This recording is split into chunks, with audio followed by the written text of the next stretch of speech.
Hello, folks. Welcome back to my channel. I've had a very long hiatus from making videos. I often lose confidence, and that's what happened last time. But I'm back now, and I endeavour to start making content on a more consistent, regular basis again. So it's been a crazy and turbulent summer at Burnley, and we find ourselves in the championship again, obviously, with a new manager, new squad, new identity, so many new faces, and a lot of things to get used to. And so far, after 6 games, we're on 13 points, hovering just above the magical 2 points. Radar, 13 points from 6 games, which he would like to think would see us in the automatic spot come May, if we were to be able to replicate it over the next uh, 40 games or so. But we go to Oxford on Saturday, and really we've had a derby against Rovers, the fiercest derby, with such a disjointed team, and we couldn't quite get over the line because of a good game plan from Rovers. Then we went to Leeds, arguably our fiercest rivals in terms of who will be, hopefully going toe to toe with for an automatic spot. And we executed our defiant game plan, our solidarity, our strength, our desire not to lose and just capitalise on the break. Although we played some great first half football, it was a case of one clinical breakaway from Coleosho that led to the goal, and then we were just resolute, aggressive, and in shape and structured, and it was a defensive masterclass on that particular day, and an archetypal away day performance that you'd want to see us replicating. The same fashion for games such as Sheffield United and West Brom away, where we can go to the same thing. And then last week we, in some ways, showed the mark of a champion by playing quite a poor and low-key and labour performance against Portsmouth, and rode our luck maybe to come through and get the 3 points in the end by two pieces of quality, obviously the goal by Sarmiento, and then actually the pass from Joe Worrell, and the strike that went in from Brian and into the time in slow motion for the win. But this week we're going to Oxford, who are on 9 points from their first 6 games, and the first game at this level for about over 23 24 years, I think it is. They've won 3 games, all 3 of which have been at home, and they've lost 3 games, and all 3 of those have been away from home. So there's a certain disparity in the way that they've been played. But I'm sure any Oxford fan would have been really grateful at the start of the season to have so many points at this stage. So going away to Oxford, what makes it such an intriguing one, and probably the reason why I've chosen to go live and make this now is, we've lost at Sunderland, we've won at Leeds, but we've not been anywhere except for Luton on the first day, where we've shown any sort of command and control in an away game, and I think Scott Parker is, to a reasonable extent, coming under a little bit of scrutiny that, yes, we're on 13 points, but since we've lost the team that we began the season with, obviously, losing Luton away for the whole season, where we've really commanded the game from start to finish, and then when we were so clinical against Cardiff in the second game, we won with ease 5-0. But, It wasn't a 5-0 game, and maybe 2 or 3-0 would have been a fairer reflection. And since then, we've looked like what we are, which is a team with a new manager and a new team, and the chemistry and the on-field relationships are not there. But we've been fortunate that we've managed to grind out the results. So I think going away to Oxford this week, we'll be hoping for something more fluent, and that's going to come down to the facts of, can we dictate the game? Can we get on the front foot early? Can we move the ball quicker? Can the ball spend less time with James Trafford, less time with Joe Morrow, less time with Esteve at the back? Can we, hopefully Esteve can step out to defence on Saturday to greater effect, and he can play more diagonal balls to either, well, I hope it's Jeremy Sancho that starts, but either to Coley Ocho or Jaden Anthony if he's the chosen one. Uh, can we play for midfield, or is it midfield going to be constantly bypassed? Because there's no doubt that, like, Portsmouth did a good job of pressing us in the first half and almost led to our defensive downfall a couple of times. And then when that happened, we were reluctant to play it from the back, and sort of the football that we've seen so far is what you would describe as sort of a hybrid between the, you know, obsession with passing for passing's sake that we experienced under company, and almost a willingness to be semi-agricultural in a way at times too, with Parker so far under Dash. But for this game, I think it's one where I'd start Josh Warren, because I think he offers some physicality and presence and athleticism in midfield, more so than what Coleman. Uh, because I'm choosing Laurent for the game because I think that Oxford are quite lightweight and open in midfield. So I think that he offers more than what Cullen might do, just for this one to give us like a competitive element in the middle of the pitch. And anyway, I don't think Cullen's performance was exactly spectacular last week, and he might have to wait like a few more weeks to reach his peak as he comes back from injury. And the other definite alteration that I'd be seeking to make for the game is to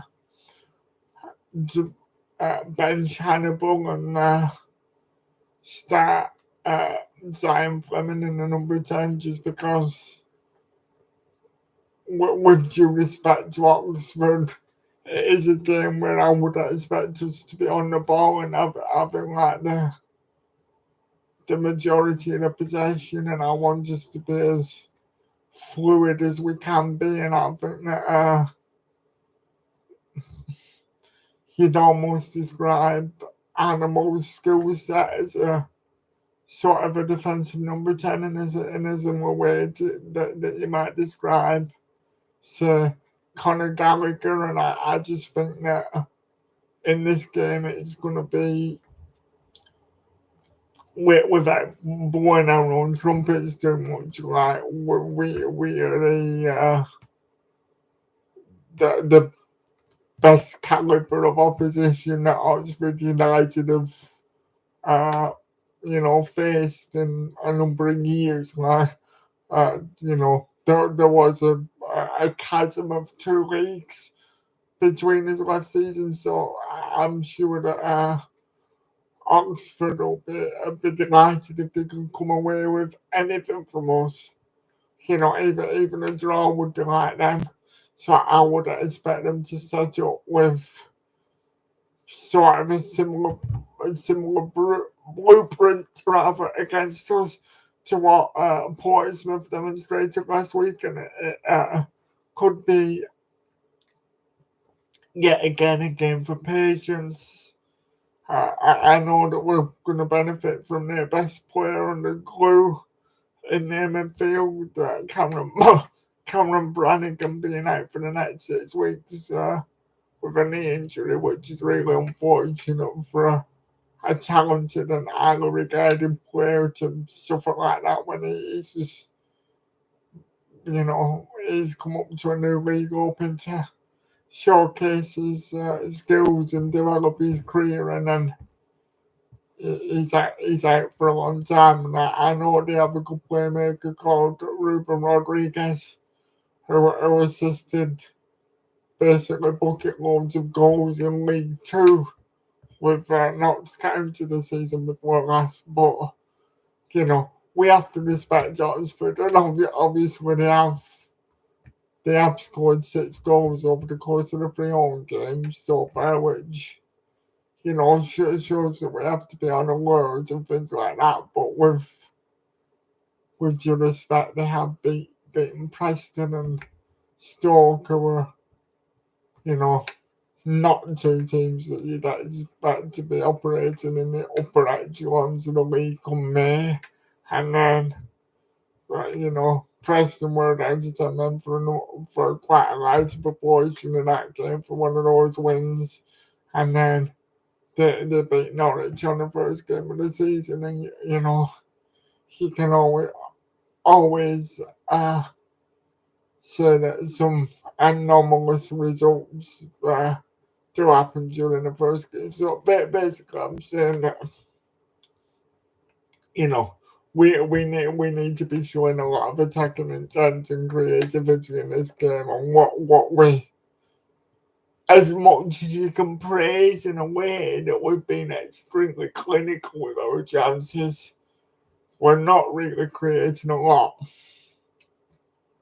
We're not. We're in the lower reaches of the league, like 6 from bottom at the moment, 7 from bottom in terms of expected goals, and expected goals don't tell the true story of a good team or a bad team, more necessarily our game goals, and it's not always a stat to rely on. However, you don't need to be a footballing genius to work out that we really are not looking like we're going to score many goals until we do, if that makes sense. But you're just aware that when you've got the likes of Josh Brown, who's portrait in this league, and someone with the like mercurial magician-like ability of Jeremy Sarmiento, who you have to say from the glimpses that you've seen of him so far,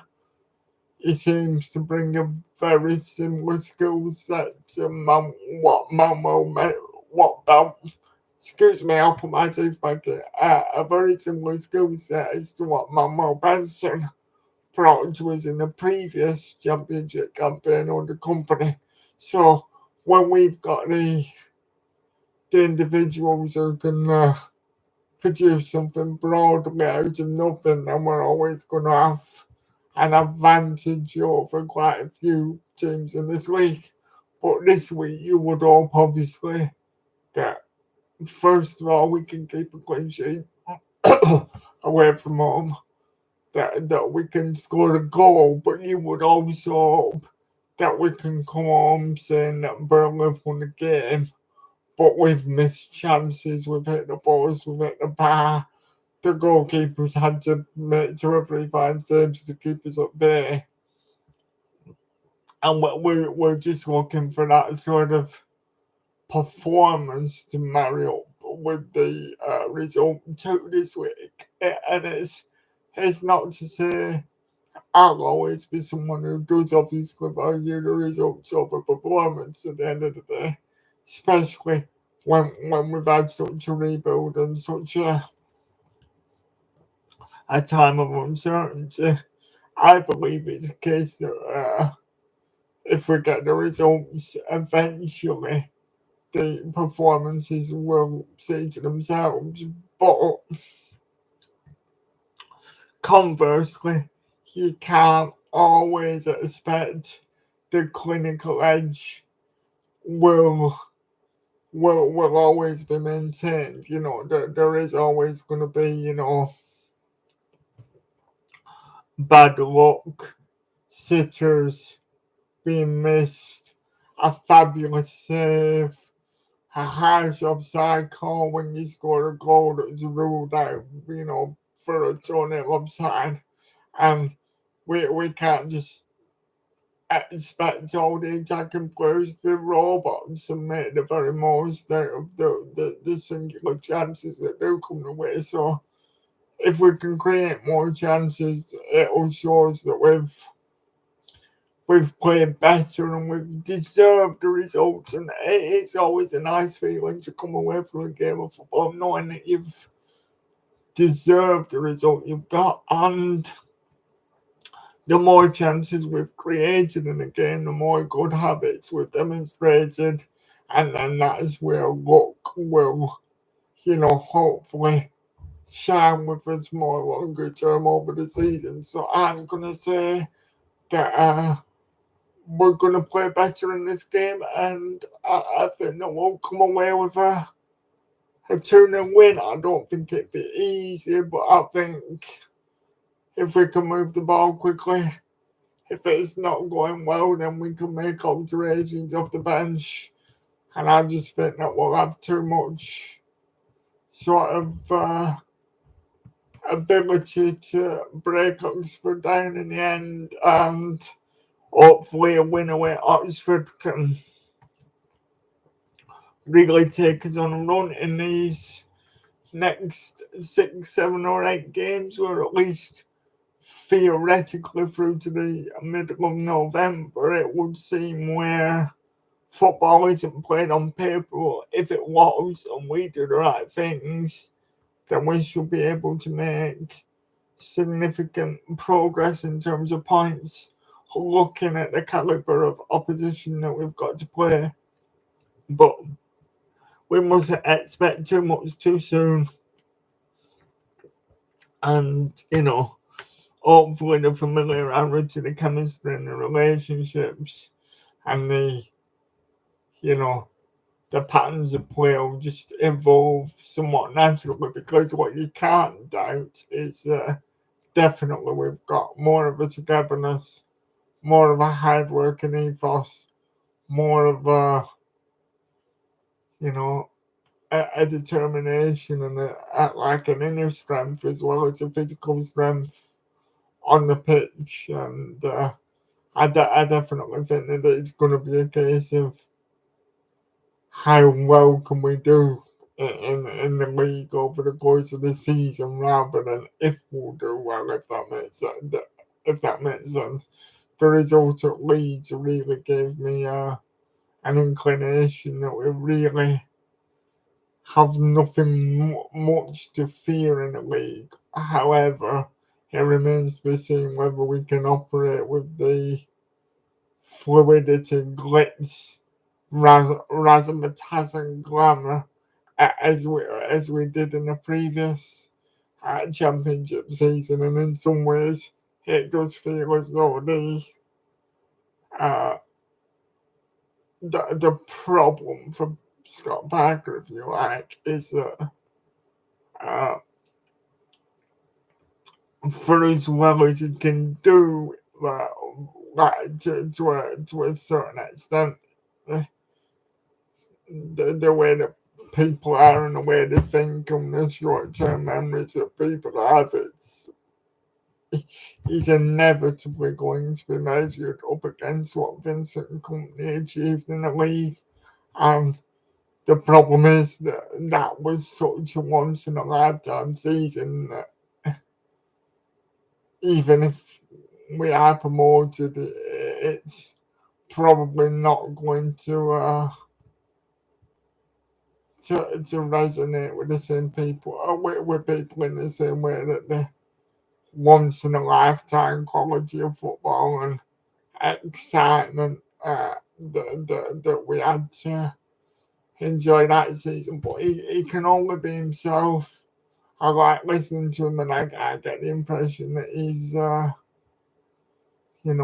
sort of coach to put an arm around people and galvanise the players, and we'll just have to see what Saturday brings, and then moving on to two very theoretically winnable home games against Plymouth and Preston. But a fluent performance, a clean sheet, uh, more than one goal in an away game would be nice, and some created chances, and you know. I hope we're coming home and not saying, well, we rode our luck.